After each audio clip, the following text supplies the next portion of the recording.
Hello,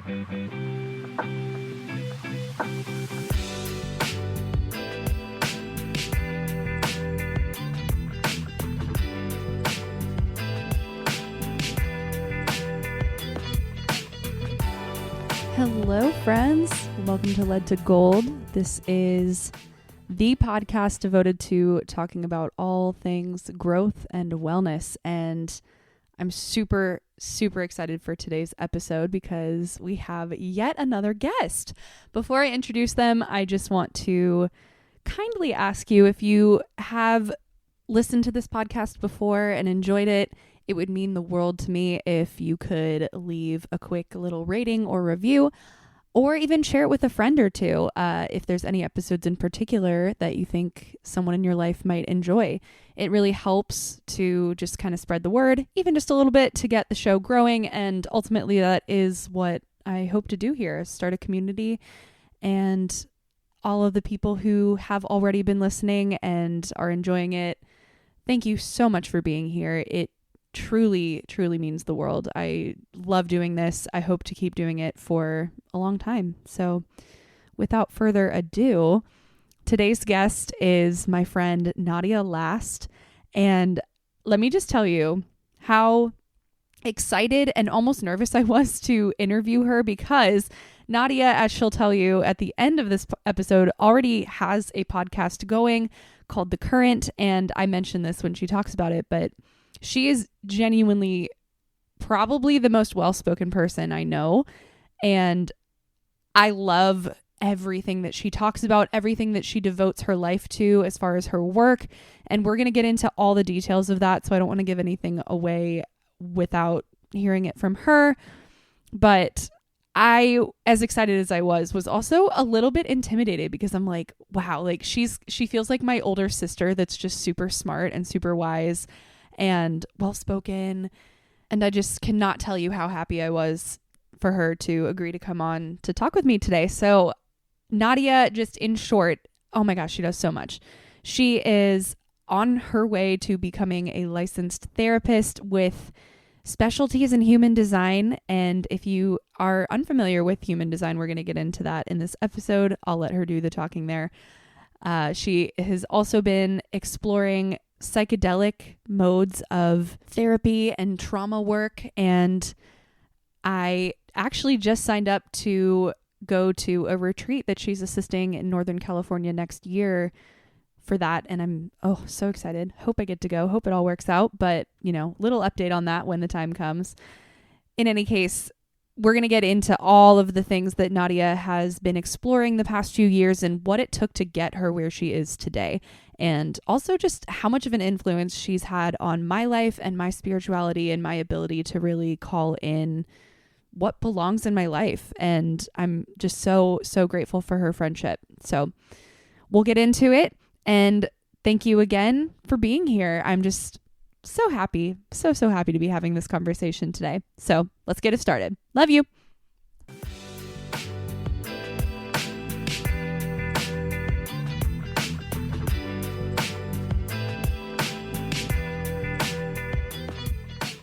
Hi, I'm so happy to see you. I'm so happy to be here, Erin. Yay. What are you doing on the new moon today? What am I doing on the new moon? Well, it's so synchronistic that we're recording on the new moon. I agree. And 3 new moons from now, I will be getting married on the new moon. So new moons hold a very unique energetic flavor. And for those who don't know, basically the moon goes from new to full every single month. And back again. And the new moon is when you can't see any part of the moon in the sky, but that's just because the earth is covering the moon with its shadow.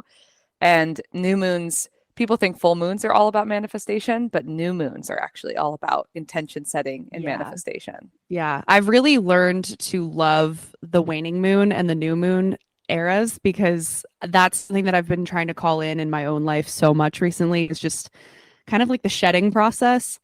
And I don't know. I love a new moon. I love a full moon too, but this just feels really ceremonial and just like a time to call in some peace, and especially it being Cancer. And if, correct me if I'm wrong, but I think the Cancer moon, or the Cancer is at home in its moon sign. Is that how you would say that? Yeah, I would say that Cancer, because it's so watery and emotional, and the moon governs our inner world and our emotions, it's a very harmonious placement. So, Yeah. this new moon is all about getting in touch with our inner emotional landscape. But Cancer is actually very badass. The sign Hmm. of Cancer is all about actually like setting goals and not being afraid to lean into ambition and what it is that you want. So, this Cancer new moon, all about setting intentions and goal setting, is very much supercharging our ability to call in what it is that is our heart's desire. Totally. And I'm feeling it. I'm feeling it a lot. And I'm so happy to be having this conversation with you today because I feel like so much of your work kind of revolves around that ambition and really discovering your purpose and sitting with what can help you do that. And I'm so happy. I'm so happy too. Erin, maybe we could even just start by backing up like how we met, because I know I gave you a human design reading and you Yeah. were one of only a handful of reflectors that I had ever Yeah. met. Yeah. And so I remember pulling up your chart and kind of like gasping to myself when I saw all of your centers open, and I was so excited. But I'm so curious, how did you initially find a human design reading with me? I think it was through the women's group that I don't know if you were a member of Vision, but that was something that she had us talking about human design, and then she had you as a guest. And then I had never heard of human design before we started talking about it in that group. And when I heard that we were going to get sort of this guest, which was you, I was like, okay, maybe I should like look into this a little bit. And I had never heard of it. I looked up my chart. I saw that I was a reflector, and I kind of knew that that was unique just from the description that it gave, but I knew nothing else about it. So it was really cool to have sort of that introductory lesson with you, and that was 2021. Um, and we got a reading after that, probably a year later. Hmm. So I took my sweet time, and I was still kind of trying to figure things out, but it's something that I've really tried to lean into just in terms of how I live my life. And being a reflector is really interesting because so much of, I think, what we're taught is to want to take full control of everything. But so much of being a reflector is just kind of like letting things come to you. And that's been a big lesson for me, but you helped me get there and still working on it. But Yeah. yeah. And for those who are kind of lost, human design is like it's kind of like a blueprint of who you came here to be, how your energy is designed to work, how your energetic makeup interacts with the world and the people around you, how you build relationships, how people experience you, what your gifts are. And it's based on a whole bunch of ancient systems like the Chinese I Ching and astrology, etc. So there are four that actually work in human design. And Erin's energetic makeup is very unique, meaning you are fully sort of like reflective. You're receiving, you're feeling, you're connecting in with how are we doing as a whole? How are we doing as humanity?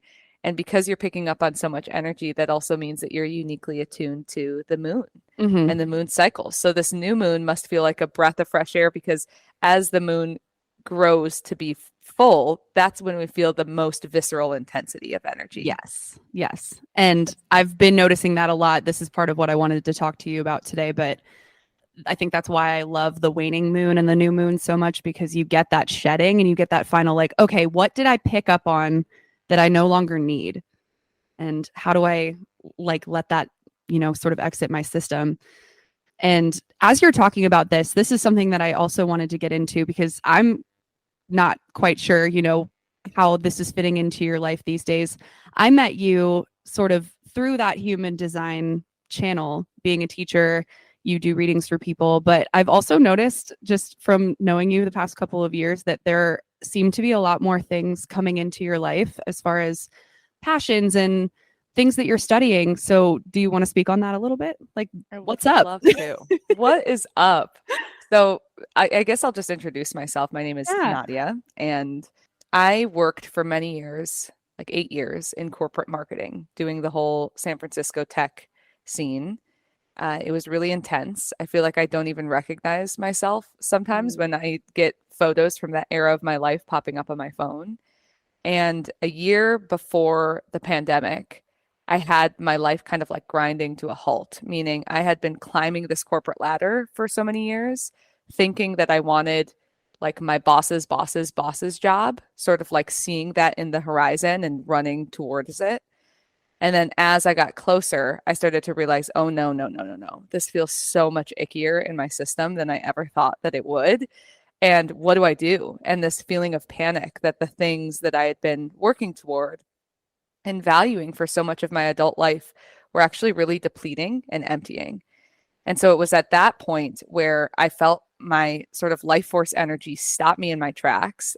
It was really difficult for me at that time to get out of bed. I'd never experienced that before. I just lost all of this motivation because all of the things that I thought that I wanted didn't feel fulfilling. Mm, They felt the opposite of that. And yeah. so I just went on this journey for answers, just asking myself, like, what is the meaning of life? If this isn't it, what is it? And I felt in some ways like I had kicked, like I was experiencing what a lot of people felt in the pandemic a year earlier. So I Yeah. would like lock myself in my apartment just with my dogs and just journal. And um, I felt all of the energy that I used to have for socializing leave my body. I just felt this like, if you're familiar with the tarot, I felt very much like the hermit card energy. This like Yeah. I need to go inward for answers. It doesn't exist outward right now. Yeah. I love So how you came to that because, and I love the way that you said, it's sort of that COVID pandemic energy. But before we even had that, I sort of think it's a almost trend now to say, we all need to slow down. The rise and grind culture is kind of leaving the collective, I think. But I do want to just name that it seems that you came to that before perhaps most people did. How did that feel? I mean, I imagine, especially before COVID, that was probably really scary because most people were still in the midst of like, I have to be the best, I have to be at the top. mhm. How did that feel for you? It felt like I was ejecting myself from a reality. I was like, wait, I was like a hamster on a wheel next to all these other hamsters on wheels. And then I just stopped running for a second. I was looking around at all the people still frantically running. I was like, what is happening? It Mm-hmm. felt a lot like if you've seen the movie The Matrix. I felt like I was Mm. taking the red pill. I was like, what Yeah. is happening? Like, what's going And on? and I felt like there was something wrong with me. And what words that I use to describe that right now is my first dark night of the soul, which, Mm, if folks are familiar with spirituality and these spiritual spaces, you've likely heard those words before. It just means that everything in your world almost gets turned upside down. mm-hmm. And if you're familiar again with tarot, it's kind of like the tower card where it's like everything's crumbling. All the foundations of the things that you were building, this tower, is all of a sudden kind of collapsing in on Yeah. itself. And it's a very intense energy. Mm-hmm. And I remember my partner who I'm still with, he was like, "What is happening?" And I was like, "I don't know. I knew that I needed support. I started seeing a therapist for the first time in my life. I was looking at systems that I had previously sort of dismissed, like astrology, and I was just kind of like looking for answers and doing a lot of journaling and then seeing alternative holistic healing practitioners. And it was during this time that a friend of mine was like, "Hey, have you heard of human design?" And there are no silver bullets here. And that's what I really want to make sure that people recognize. Like, Yeah. there is no one system that's going to give you all the answers, but human design gave me a lot of answers at a time when I was really searching. I found out that I was a projector, which is my energy type, that I'm here to guide and see and know the other very deeply. And I saw in my chart all of these elements that I'd kind of forgotten about, that I Mm-hmm. recognized from my childhood, that I'm here to help people move through cycles and seasons of growth, that I'm here to be very philosophical and connect to the mystery of life. And I was reading my chart and the different aspects of it, and I was like, there's this light bulb that went off in my head. Like, I'm designed to be actually a therapist, whatever that means. I'm designed to be more in the healing arts and not so much this corporate space. Yeah. Yeah. I'm so happy that that's where you got your answers from because one thing that I love so much about human design is just how detailed it can be. And even though there might be some skepticism with that, it's like you said, once you start just broadening and thinking about your past, that's really where it helped me a lot. Was like, I was like, oh, I haven't touched this part of myself in so long, but it's definitely there. Or it was there maybe it's something I need to bring back. And yeah, it can be intimidating at first, I think, for a lot of people, just because there is so much. But I'm just so glad that that was how you were able to kind of come to that conclusion. Yeah. And it's cool because you're a fellow Aries. You're born Yeah. March 29th, which is one of my like best humans in this world. My cousin, my only girl cousin, is born on your birthday.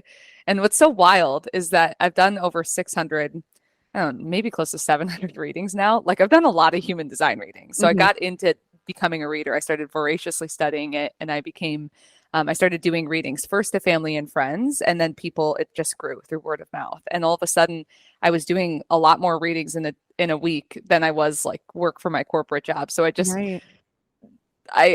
yeah, that's a whole long story. But what I started to realize as I started giving readings is that there were these interesting through lines. So you and my cousin both happen to be high school English teachers. You're an English teacher, yeah? Yep. Yep. So that's bananas that two I people know. born on March 29th, like 5 years apart, happen to both choose the same profession. Yeah. And it just, I don't know, there are just parts of it. It doesn't, again, give you all the answers, but it starts to focus your energy Hmm. about like, these are the things that I'm really good at. So if these are the cards that I was dealt, how can I really lean into that? Yeah. And one question that I am curious about this because I know that you, correct me if I'm wrong, but you're studying to become a licensed therapist. And I've also been seeing you lead or assist in psychedelic retreats and go to these conventions for things like that, which is so cool. How do those fit into what you consider to be your line of work? I mean, do you have maybe a vision in mind for how those things go together? Yeah. So my whole thesis and the greatest healing that I've ever found is being able to access the still, quiet center within me for answers. And it's in this place, this part of us that we all have that exists beyond emotions and thoughts. It's the part of us that experiences emotions and thoughts. It's in that still, quiet center that there is peace and you're really connected to your true essence. I call this like our soul self. Hmm. There are many ways to get to that part of yourself, but that's the goal, is that ideally every single day you're able to connect in with a deeper part of yourself. For some people, that could be through playing with their kids or through gardening or through petting their dog. For me, it comes through journaling and singing, but it also comes through studying my human design chart. And I've also had some incredibly profound psychedelic experiences that have gotten me beyond my thinking, feeling self into my heart. Yeah. And so I think my quest is to find all different modalities and consider it like a tool belt and collecting all of these different types of tools so that I can work with any one person and say, okay, let's really get in there together. Let's Yeah. process the experiences that you've had. Let's vision, to use this word that's come up a few times in our conversation now. Mhm. Let's vision what it is that your life could look like beyond the conditioning of the things that you were told to want, as Yeah. I was told to want things. And that's why I got into corporate marketing and I thought that I wanted to be a chief marketing officer for so many years. Like there's all these layers of gunk and stuff that we accumulate, thoughts and feelings and beliefs, etc. So it's like, how do we get beyond those things into your truest heart's desire? Yeah. And the pathway into that, so I am studying to be a therapist. I graduate this fall. I'm going to be a psychotherapist. Yee. I'm so This fall excited. is going to be so exciting for you. Oh my gosh. Oh my Yeah. gosh. So I formally graduate October 1st and I get married October 14th. So it's a big portal. Wild. Wild. Oh my gosh. We're going to need to catch up around that time because I want to know. I want to know how it feels. Yeah, it's so exciting. Thank you for sharing any excitement. So Yeah. that's one major lane. And for me, therapy is going to be a lifelong study because there are so many different tools within Yeah. therapy. So Yeah. And I internal feel like family. it's constantly changing too. Sorry to interrupt, Yes. but No, no, it's totally constantly changing. There's always new things coming through. So I see therapy as a lane of my work. And I've actually been working one on one with folks in a coaching capacity the mhm. past 3 years, but I'm going to formally move that into therapy work. There's so many different things like internal family systems, which is parts work, emotional freedom technique, which is tapping. There's just like so many things within that lane that I'm excited to continue Yeah. studying. Yeah. I see psychedelics as a lane of that work. Totally. And that we could talk about ad nauseum, because I find medicine work, when it's held in a lot of integrity with people who are trained professionally and know what they're doing and know how to hold what comes up, Hmm. that is like you can do 6 years of therapy in an afternoon. It's Right. pretty wild. Yeah. And oh my gosh, I have so many questions coming up, but one thing that I think is sticking with me is when you've talked a few times now about just like kind of feeling that internal something's not right, or on the opposite end, I think it sounds like your quest, as you say, is to really feel that inner peace, that like, yes, this is where I'm meant to be. How do you know when you're there? Hmm. That might be a really loaded question. No, it's a beautiful question. It's also really interesting because I always get this visualization of a slack line, that Mm. rope that you tie between two trees and you try to Mhm. balance on. So people think you have to be on the slack line the entire time, which is that state of inner peace.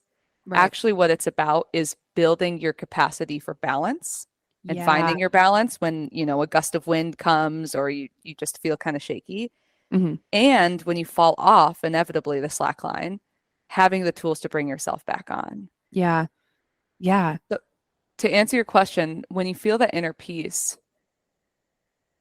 to me, I know that I'm feeling that inner peace when I actually do feel present in my life, which is I feel at peace with my past.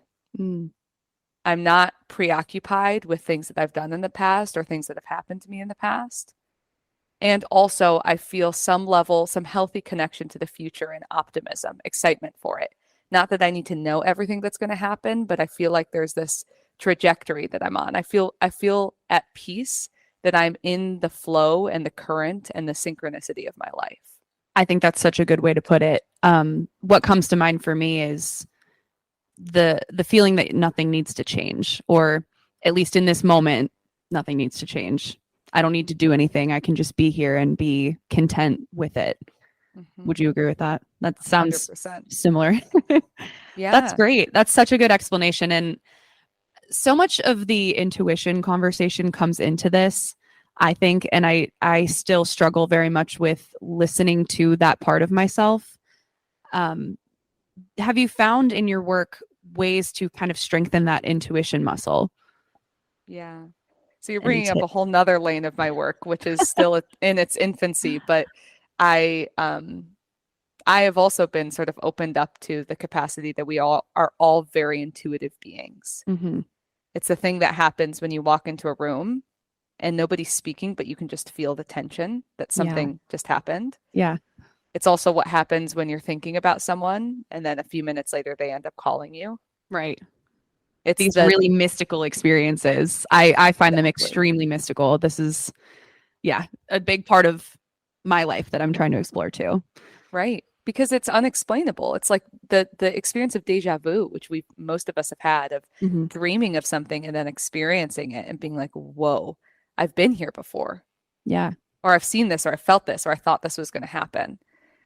It's just a really interesting thing to recognize. We have our five senses of what we can feel in our physical reality, but we do have these extrasensory vibes or feelings or intuitive nudges about things. Yeah. And so I was called into starting to explore that over the last couple years, and I actually did a formal mentorship to work on my intuition. And the very first exercise that she had me do is she was like, okay, I'm about to show you a photo, an image. But before that, I want you to close your eyes and just start riffing on what it is that you think is there.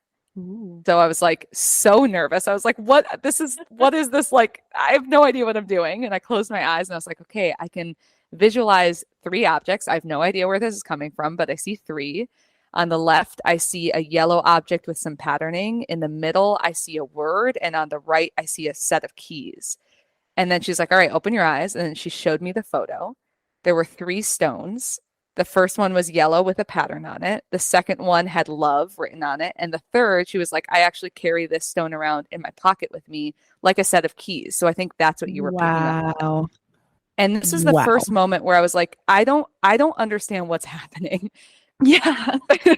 That's crazy. That's Yeah. insane. And so what do you do with that? I think Yeah.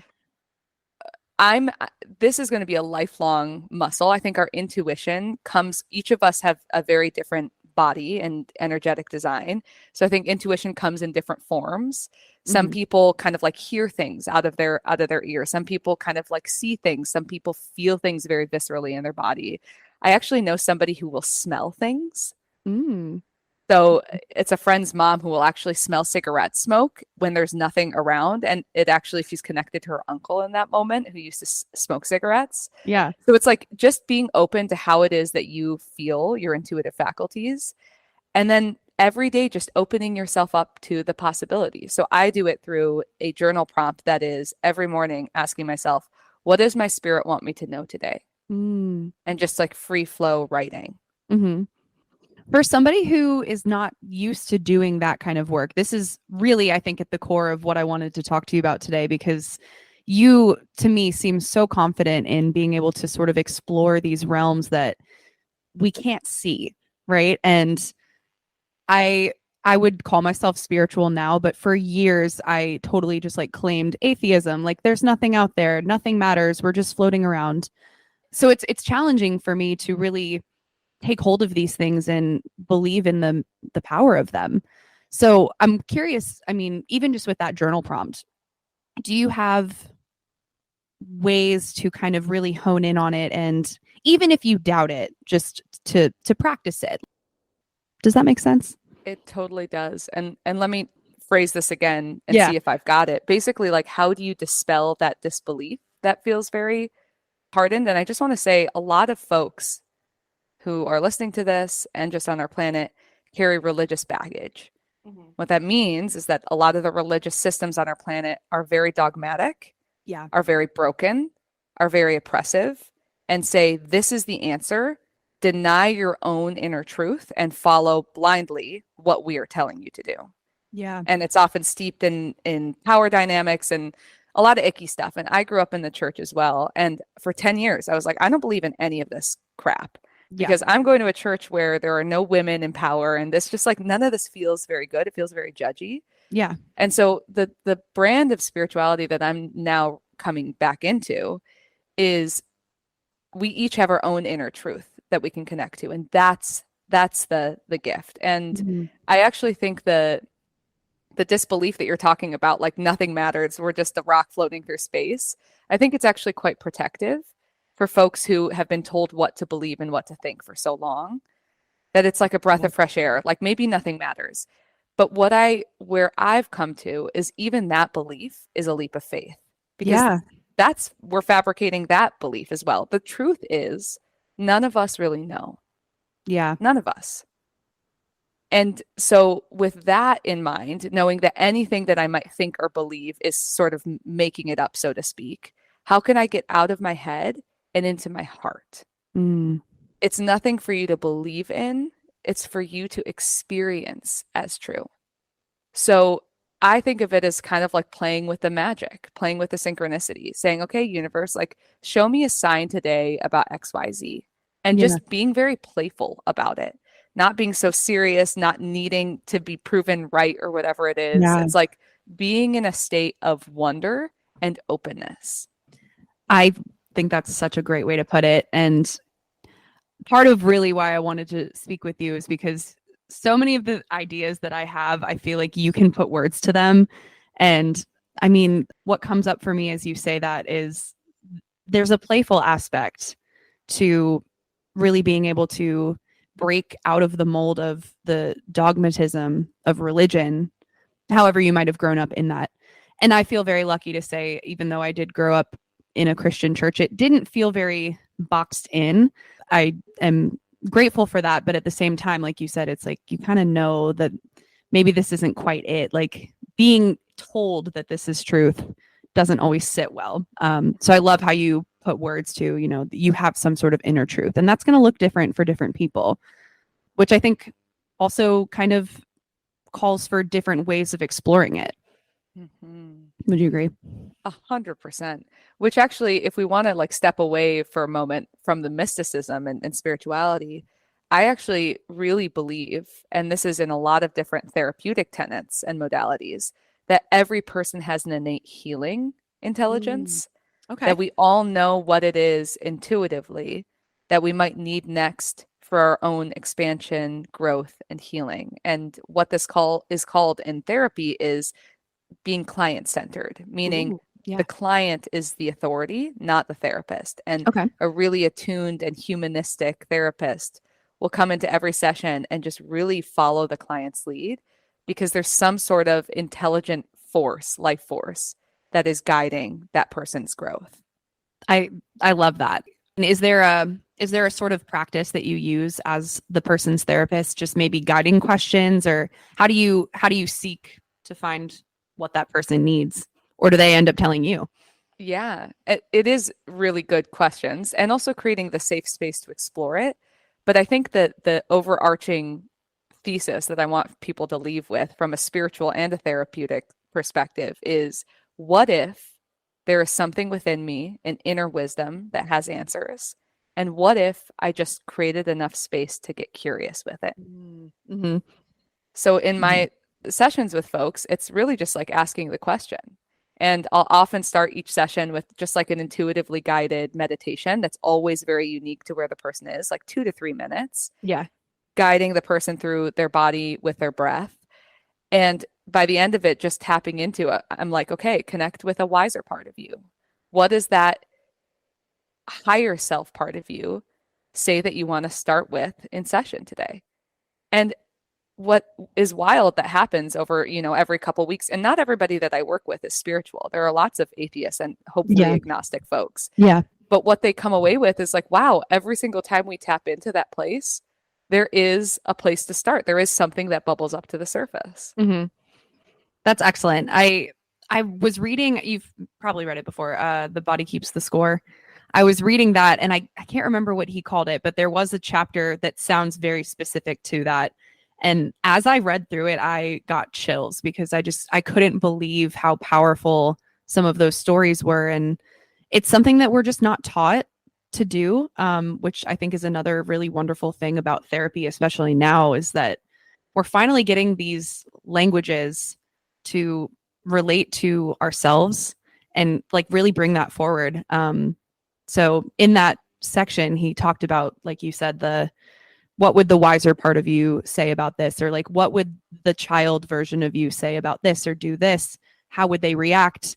It's almost like you're bringing forward all of these different parts of you that Mhm. maybe people have completely forgotten about or didn't think that it mattered, but it really, really does. So I think it's really cool that we now get to explore that so much again. It's so cool. And I have goosebumps all over again because what's so cool is that there are so many different things that are coming online to teach us like we are our own greatest healer, we are our own greatest authority, we are our own best reparenter. Hmm. Even if we had wonderful parents or challenging parents or abusive parents, it's like you get to reparent yourself no matter Yeah. what now. So it's reparenting. And I think it's related to human design because human design teaches us that our body might have greater intelligence than our mind, actually, when it Yeah. comes to what's in our best interest. Yeah. And Yeah. and that's what Bessel van der Kolk, the author of The Body Keeps the Score, is also teaching is like the body keeps the score. The body recognizes there's pain and there's trauma stored in our bodies. So it's only by reconnecting with our bodies that we can really heal these pockets of hurt and pain and shame that are trapped there. Yeah. Do you have any, this is pure curiosity, do you have experience at all in like any somatic work? Because I know that I feel like that's kind of becoming a buzzword, but from my understanding, it's really actually like feeling different parts of your body. Do you have any experience there, or have you seen anything in your practices that kind of allude to that? Yeah, I have a lot of interest in somatic work, but I will say that I don't think that it's my primary mode of working. Okay. I will say, so I'm really interested in somatic experiencing, which is a Hmm. specific modality of therapy, basically, that's like connecting in with the body Okay. and connecting in with what's happening. In my practice right now, what we'll work with is bringing up an experience that your higher, wiser self is like, hey, this is up for you right now, healing wise. It doesn't matter if it was happened 15 years ago, like it's here, it's present, there's a memory or a feeling And then as we go into it, it's really, I'm always anchoring in the body and saying, okay, as you bring this up, notice what you're feeling. Mm-hmm. Where is it in your body? How can you communicate with that body part? We're also doing a body scan in the beginning. So I'll typically move from a person's like the crown of their head down through the root. And I'm also noticing like where am I feeling stuckness in their energetic body? And then I have them notice it. So it's very much honoring and revering the body in the process. But I think somatic therapy, you can actually work with someone that's fully a somatic therapist, Mm-hmm. meaning as you're doing sessions with that person, you're likely laying down Yeah. and it's more so body based. And I also think, sorry, this is a long winded kind of No. windy response, but the last thing is that I think we can experience, I know we can experience emotions in our body, and the mind isn't actually connected to it. Like your mind might be searching for, why do I feel this way? Why is this so visceral and so activating for me right now? And I don't think it's as important that we need to always understand why it is that we're feeling that way, Yeah, because just this to is work getting through into it. exactly. And from a Yeah. more spiritual sense, it might actually be a past life wounding that Ooh. you're not as consciously aware of, Mm-hmm. or an intergenerational wounding or story that you inherited from your parents or your parents' parents or your parents' parents' parents. So there's a lot that can be happening. And I think the most important thing is not to shame or blame ourselves for feeling what we're feeling, Yeah. but instead to give us the permission to move in and through that emotion so that we can release some of the stuckness and the charge. Yeah, I think that's a great way to put it because even for myself, talking about all of these different things that you could potentially root the problem to, or I wouldn't even want to say a problem, but just that feeling of stuckness or whatever it may be, it can get really overwhelming. So I think something that I've been trying to work on and talk to my friends about is just also kind of surrendering to the fact that like maybe we're not going to figure it out, or maybe not in this moment we're not going to know what this stems from or what this is, but as long as you are touching it and kind of like working through it, acknowledging it, that can help a lot. Yes, Yeah. totally. Well, okay, I have one last little section that I feel like we haven't talked too much about, but this is truly something that I think you have brought into my life more than anybody else, and something that I have really been exploring and playing with, and it just feels like a really untapped part of my life that is wonderful, and that's talking to guides. And I'm just curious, I mean, how did you get involved in that part of your work? I mean, what attracted you to trying to talk to guides or feel your guides even? How would you explain it? Yeah. Well, I feel the most amount of emotion in this as you bring this up than anything else that we've talked about. So there must be something for folks listening that will kind of touch in on something very tender. What I want folks to open their minds to and their hearts to is the possibility that we are never alone. Mhm. And what that means is that there's actually a team or a force field of all these different beings that we can't see, but they're with us and they're helping to support our life path. They come in and out. There are different guides, there are different beings that, move in and through with us throughout our lives. And then there are some that are there from the moment that we're born to the moment that we leave this incarnation, this life. Mhm. And it's emotional because I think when we're here on this planet, there's such an illusion of separateness. There's an illusion that we are separated from the rest of humanity. There's a lot of judgment that we feel toward other humans, not realizing that we all come from the same life force. We are all connected. Yeah. That's why, the pandemic, and you're so connected to this as a reflector. Let me pause there. Does that bring up something for you? It does. I mean, it was again something that before I really got into a lot of this work, it was never something that I considered. I just very much felt like we go through this life alone. Like this life is about me. I'm born, I interact with people, and I die, and that's it. But kind of starting to recognize the possibility that we really truly are all connected. And it makes so much sense because I could get into so many conversations about this, but something I've been ruminating on a lot lately is, I guess, the stereotype of people who say, oh, I need to get back out into nature.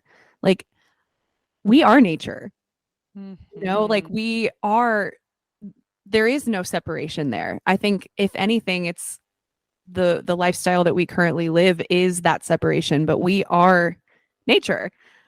And it makes so much sense in a way that I can't really explain.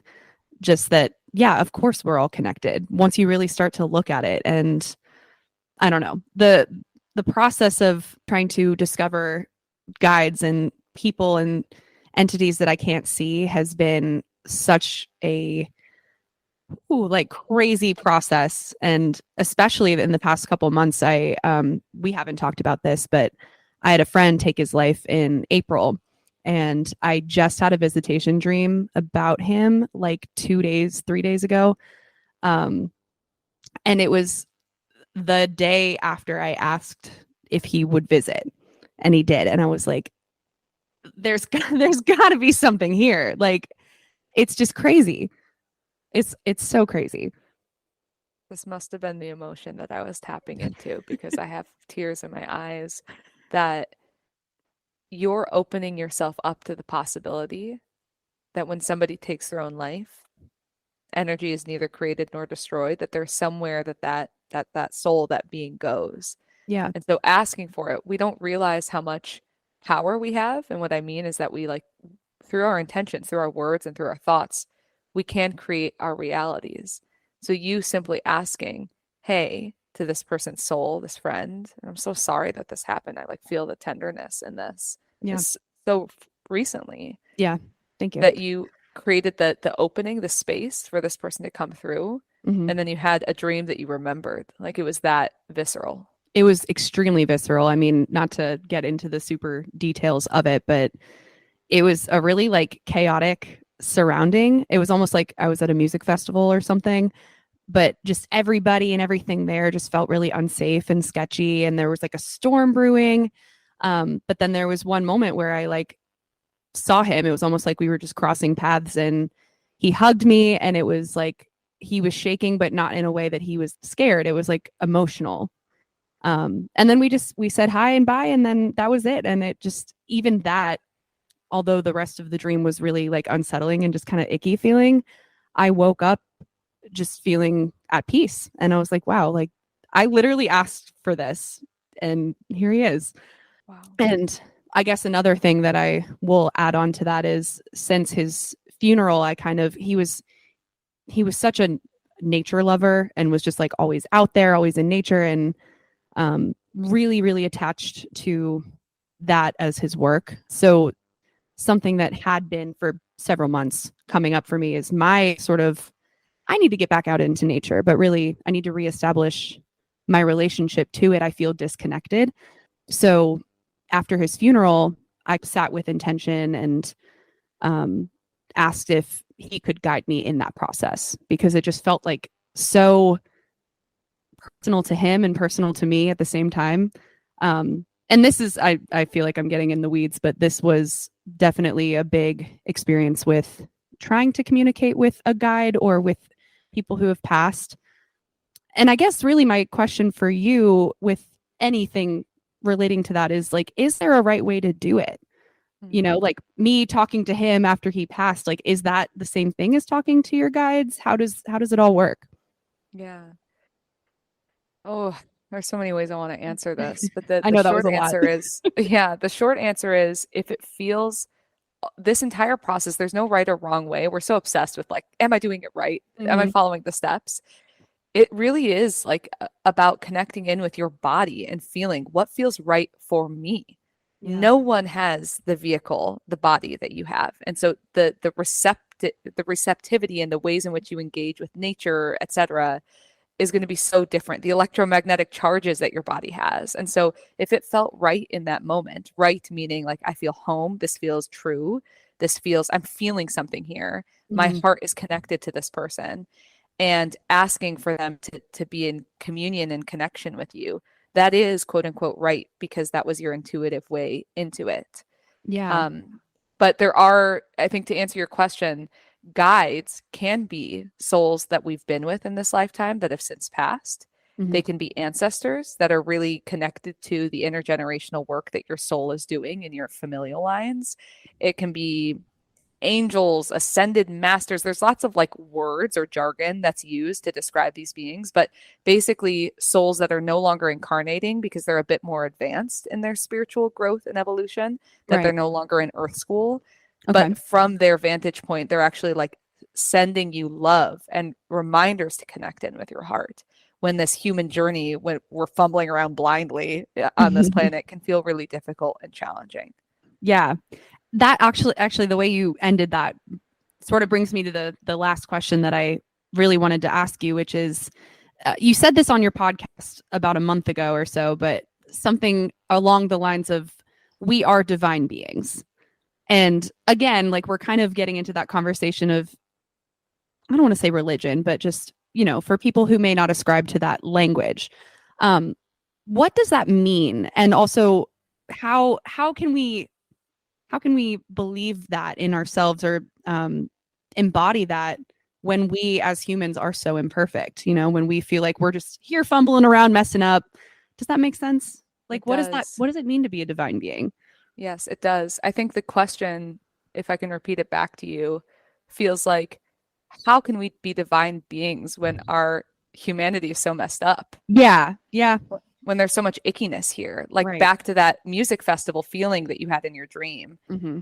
By the way, intuitively, I'm like, perhaps he was showing you, your friend, how it felt, the chaos that he was feeling in I his life. had thought about that. Yeah. Yeah. So there might be something really beautiful, and that's where the peace came from on the other side of the dream, is Mhm. recognizing like, oh, I feel how hard that was for you. Yeah. Thank you Yeah. for sharing that with me. And also I feel that now you're in a much more peaceful place. I Um, mean, my feels, man. yeah, I mean, it's really profound. And this is the thing too, is that mystical experience, you can't read yourself into that. It's only for you to open yourself up to and then start to experience as Yeah. true for you. Yeah. I So love that. anyway, I feel like this episode is like dedicated to your friend wherever he is. I think so too. Thanks, John. His birthday is in 10 days, I believe. So we're Wow. getting there. Leo. Yeah. Yeah. Gonna, He's a little Leo baby. I I always end the show with a little card game. Have you ever heard of the game We're Not Really Strangers? yes. Do you want to pull a card and talk Let's about do it? it. Okay. Absolutely. Excellent. And just as I'm doing this, I guess one final thing that I also just wanted to name, and you can take this wherever you'd like, but thinking about just at the beginning of this, we were talking about your corporate era, corporate Nadia. Um, how would she feel about your life now? What would she Um, think?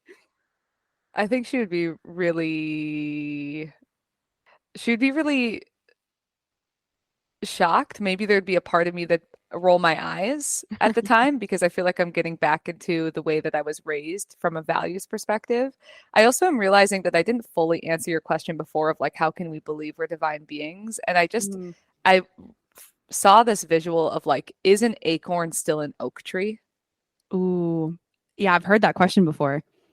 And so it's like, yes, we're fumbling around. We're like little toddlers from a spiritual perspective, from a divine perspective, but there's still these beautiful moments where a toddler looks at you and they're like, I love you. And like there's like these the purity of our soul still exists on this planet, but it's up to us to continue to sort of like brighten that inner light because Yeah, our planet can feel very dark in pockets. yeah, yeah, And totally. so it's a both and what I would just encourage folks to do is be part of we hear this all the time, like be part of the change, like be the change you want to see in the world. But it's really true that Hmm. the more time you can spend in whatever brings you back to your heart space, maybe it's connection with nature, maybe it's connection with kids, maybe it's feeding your house plants in the morning, like giving them water and whatever it is, maybe it's feeling crystals, maybe it's for me it's been singing meditations recently. I just got a Yeah. harmonium.